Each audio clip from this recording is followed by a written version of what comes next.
Creating low poly characters inside of Blender can be really difficult and also be really time consuming. And if you're working on a big project or game, you can't be taking just a whole week to create just one character. So let me show you my 5-step workflow to quickly create low poly characters inside of Blender. Let's go. Now, step 1, you have to start out with a base mesh. Now, one of the easiest ways to speed up your workflow is by creating your own base meshes and then using these for all of your different projects that you work on. I've done this just by going through and making like 5 different body types. And then once you've actually gone and created this base mesh, then you can go and tweak it depending on each character. But what this allows is it getting like correct topology, correct deformations. And what I've done for my own pack is also gone and rig them. What this does is allows me to save a huge amount of time by just using this preset base in my style because I made it. And then for whatever character I'm going to work on, I can just choose one of these different types of base meshes and then tweak it. And then I immediately have saved like at least an hour just on modeling this character and probably another hour on rigging and weight painting. Now, you can either go and create your own base meshes or you can go download them from online. If you're creating your own characters, you're probably going to build up a library of base meshes. All you need to do is just save your project on step number 1, where you create your base mesh and then be able to reuse it later. Now, as I said, I have created my own base mesh pack and I'm giving it to free for everyone who's enrolled into my low poly character course. So if you want to check that out, it'll be the first link in the description. Hope to see you there. Back to the video. Now, step 2, you got to actually start blocking out the different aspects of your character. If you have different, like, I don't know, maybe you have a mechanical arm, or if you have different armor pieces, or if you have a hat, or you have a scarf, or you have these big boots, or anything along those lines, you're going to start blocking these out. Now, you can just use very simple modeling tools. You can use cube, you can use, I don't know, like just subdivide it once and then just start dragging it around. You can use the sculpt tools, all of this, just to create a simple block out. And then off of this, you can go and change the different proportions to see what actually sells your character the best. One of the biggest things to focus on here is those proportions and seeing, does this character design work well? If you're working from a concept, then it can also be, are you getting the proportions of this correct in relation to this concept and anything along those lines? Okay, now that you've created your block out, we can go on to step number 3, which is actually refining this and doing the actual complex modeling.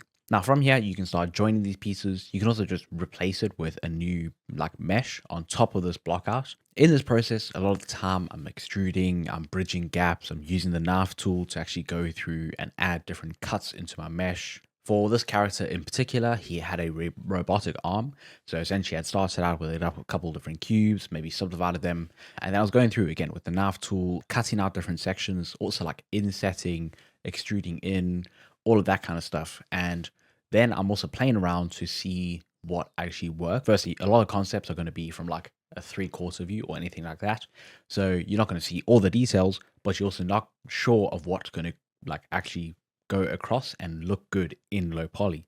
So you also have to do a little bit of experimentation on what's going to work. I'm focusing on the silhouette of the character, seeing like what, if you zoom out, what is the big parts of the character that you can see very well, and does it read into what character you're trying to make. Now, remember, I'm not using very complex modeling tools. Essentially, like the basic list of tools I use is like extrude, inset, maybe like shrink and fatten. That's actually a great one. Alt and S to shrink and fatten. It's better than scale a lot of the time. The knife tool, edge loop, extrude, like bridge with loop tools. And that's essentially like the entire modeling toolkit I use. I'm not using very complex techniques or tools.